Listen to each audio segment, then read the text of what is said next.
پاکستان اور پاکستان سے باہر بسنے والے تمام دوست احباب کو، چھوٹے بڑوں کو السلام علیکم۔ آج کل پاکستان میں خاص طور پہ اسلام آباد اور راولپنڈی میں ہر طرف سے ریمانڈ کی صدا آ رہی ہے۔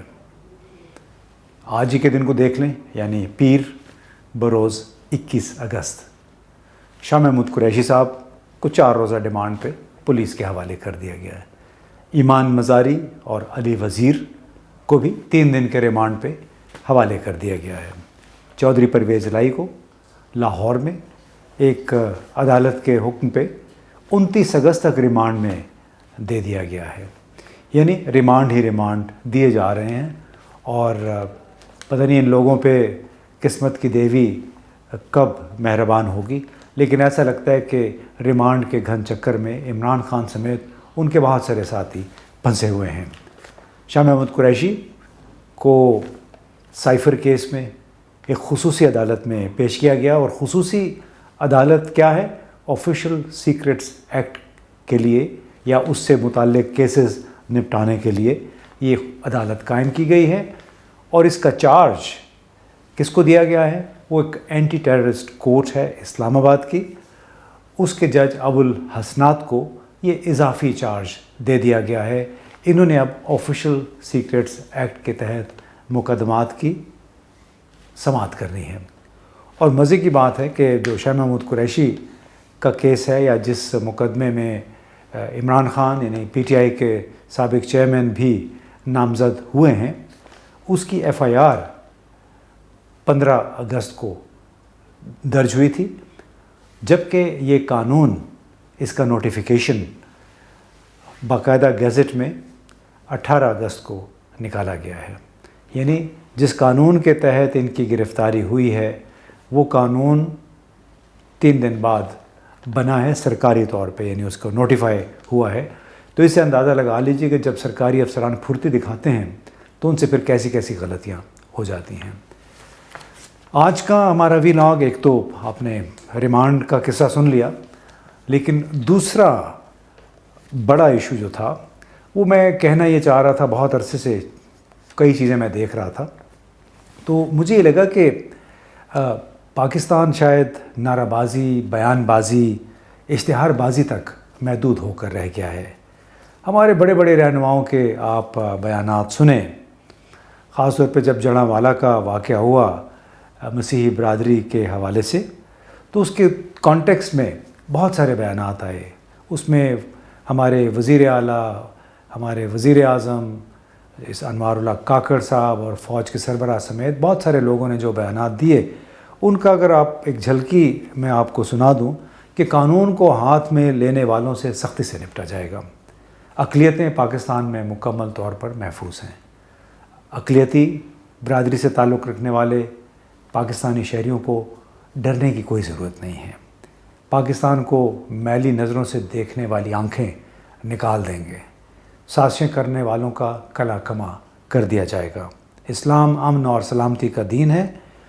آئین کے آرٹیکل 25 کے تحت یہاں بسنے والے تمام شہری برابر کے ہیں، یعنی ان میں کوئی تمیز نہیں ہے۔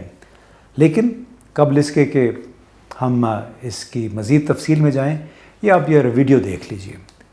یہ ہم نے ٹویٹر سے ڈاؤن لوڈ کی ہے، اور یہ واقعہ ہے لاہور کا۔ ایک احمدی پاکستانی کی فیکٹری پہ لوگ حملہ آور ہوئے، کوئی جھوٹا ووٹا الزام لگا کے وہاں پہ ہنگامہ آرائی ہوئی، لیکن جناب گرفتار کون ہوا؟ حملہ آور نہیں، اور بلکہ 6 یا 4 جو فیکٹری کے ورکرز تھے، جن لوگوں کی فیکٹری تھی، ان کو یہ پولیس گرفتار کر کے لے جا رہی ہے۔ یعنی کتنا ظلم ہے اس معاشرے میں، جہاں سے 2 دن پہلے ہی ہم نے ہر قسم کے بیانات سنے کہ اقلیتوں سے تعلق رکھنے والے افراد کو، پاکستانیوں کو ڈرنے کی ضرورت نہیں ہے، لیکن یہ ہر دوسرے تیسرے دن ہماری اقلیتوں سے تعلق رکھنے والے پاکستانیوں کے خلاف کوئی نہ کوئی تشدد کا واقعہ ہوتا رہتا ہے۔ اب اس کی وجہ بعد میں آتے ہیں۔ میں آپ کو یہ بھی سنا دوں کہ حال ہی میں کابل گیا، تو وہاں پہ ہماری ایک وزیر صاحب سے بھی ملاقات ہوئی، اور ان کے جو ساتھ سینئر آفیشل تھے ان کے ساتھ بھی، تو ان سے بات ہو رہی تھی ٹی ٹی پی کے حوالے سے، اور کہ ٹی ٹی پی کے یہاں پہ شاید پناہ گاہیں ہیں تو اس کے خلاف حکومت کو کام اپنے کوئی عملی اقدامات کرنے چاہیے۔ تو اس پر ہمیں جواب کیا ملا؟ انہوں نے کہا کہ آپ ہمیں تو آ کے الزام دے رہے ہیں، آپ کو اپنے ملک کا پتہ ہے کہ وہاں پہ کیا ہو رہا ہے؟ آپ کا وزیر اعظم، اور یہ یقین مانیے انہوں نے ایسے ہی کہا کہ آپ کا وزیر اعظم منہ کھولتا ہے ہمارے خلاف بات، آپ کا وزیر خارجہ ہمیں دھمکیاں دیتا ہے، آپ کا وزیر دفاع وہ انتہائی اشتعال انگیز بیانات۔ پھر انہوں نے فوج کے سربراہ کی بھی بات کی، جنرل عاصم منیر کی۔ انہوں نے 7 اگست کو ایک جرگے سے خطاب کیا تھا پشاور میں، اور وہ خبریں بھی طالبان حکام تک پہنچی تھیں۔ اس میں انہوں نے کہا تھا کہ ہم جو دہشت گرد ادھر سے آ رہے ہیں افغانستان سے، ان کا پیچھا کریں گے، ان کو وہاں گھس کے ماریں گے، اور ہم کسی صورت میں دہشت گردی برداشت نہیں کریں گے۔ تو جو لب و لہجہ تھا ان ہمارے سابق وزیر خارجہ، سابق وزیر دفاع، اور وہ وزیر اعظم جو کہ اب لندن میں اس وقت قیام پذیر ہیں، ان سب کا انہوں نے حوالہ دیا کہ آپ کو کوئی احساس نہیں ہے کہ ان بیانات کی وجہ سے ہمارے لیے یہاں پہ کتنی مشکلات پیدا ہوتی ہیں۔ ہم جتنا بھی اچھا کام کرنا چاہیں، اچھے تعلقات کی خواہش کریں پاکستان کے ساتھ، اس نوعیت کے بیانات ہمارے لیے مشکلات میں اضافہ کر دیتے ہیں۔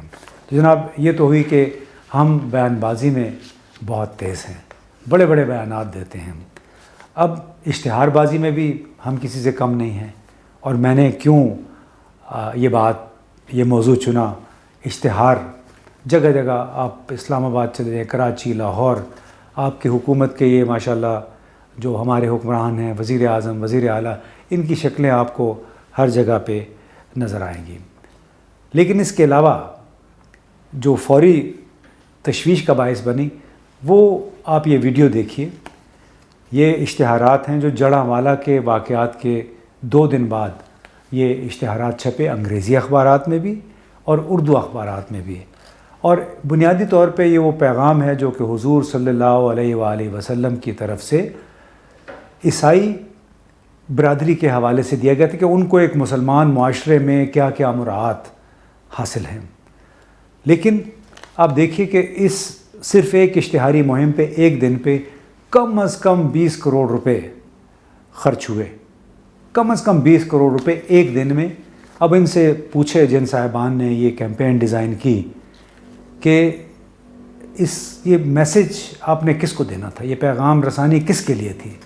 جو انگریزی اخبار پڑھنے والے ہیں، کیا ان کو یہ بتانے کی ضرورت ہے کہ آئین کے تحت اگر آپ کے اس ملک میں کوئی رہ رہا ہے، بھلے وہ ہندو ہے، سکھ ہے، پارسی ہے، قادیانی ہے، وہ سب برابر کے شہری ہیں آئین کے آرٹیکل 25 کے تحت، اگر آپ اس آئین کو مانتے ہیں تو۔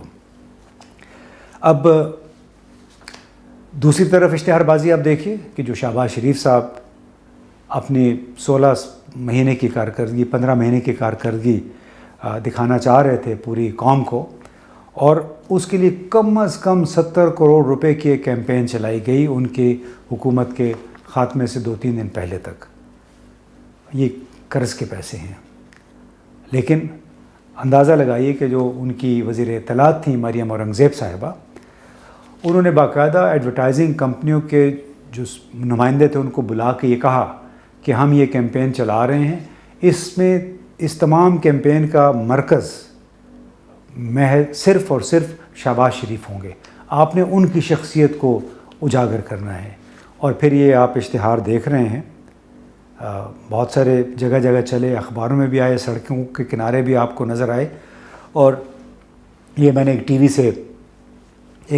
وی گریب ہے، یعنی وہاں سے ڈائریکٹ ریکارڈنگ کی ہوئی ہے۔ ذرا دیکھیے کہ اب جہاں جا رہے ہیں شہباز شریف صاحب جا رہے ہیں، اور انہی کی شخصیت کو اجاگر کیا جا رہا ہے۔ یہ بھی قرض کے پیسے ہیں، کیونکہ اس سال ہم حکومت کا جتنا بھی خرچہ وہ ہماری آمدنی سے زیادہ ہے، اور وہ ہم پورا کیسے کریں گے؟ قرضے لے کے۔ اب جڑانوالہ کا جو واقعہ ہوا، آپ نے دیکھا ہوگا کہ اس سے پہلے بھی چاہے گوجرا میں ہوا تھا، پشاور میں چرچ پہ، آل سینٹس چرچ پہ حملہ ہوا تھا، لاہور میں بھی اس نوعیت کے واقعات ہوئے، اسلام آباد میں بھی توہین رسالت، توہین قرآن شریف کے کیسز تھے۔ اب جب بھی کوئی اس طرح کا واقعہ ہوتا ہے تو ان کے بعد ٹی وی ریڈیو میں اشتہارات، ہمدردی کے بیانات اور مجرموں کو کیفر کردار تک پہنچانے کے وعدوں سے اسکرینز بھر جاتی ہیں۔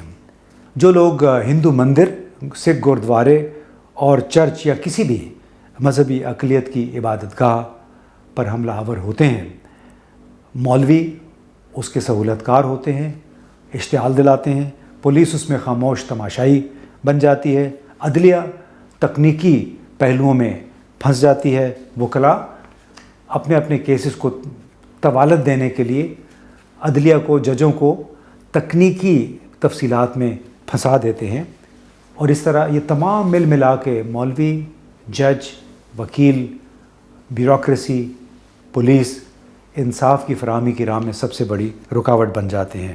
آخر میں آپ کو ہم ایک مختصر سی ویڈیو دکھاتے ہیں۔ یہ ویڈیو ہے سعودی عرب میں ایک قائم شدہ سیرت طیبہ میوزیم۔ اب دیکھیے کتنی نفاست کے ساتھ یہ ویڈیو آپ دیکھ رہے ہیں، اس میں باقاعدہ لوگوں کو اب سیر بھی کرائی جا رہی ہے اور بڑے تنظیم نظم کے ساتھ لوگ آ رہے ہیں، جا رہے ہیں، اپنا خراج عقیدت پیش کر رہے ہیں حضور صلی اللہ علیہ وآلہ وسلم کو۔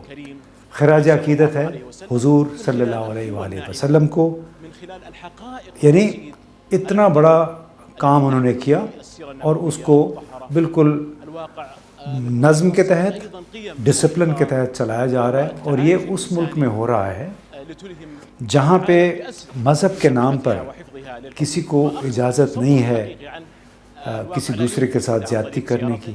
مذہب کو آپ اپنے ذاتی مقصد کے لیے استعمال نہیں کر سکتے، ذاتی، سیاسی یا گروہی مفادات کے لیے آپ مذہب کا علم نہیں اٹھا سکتے۔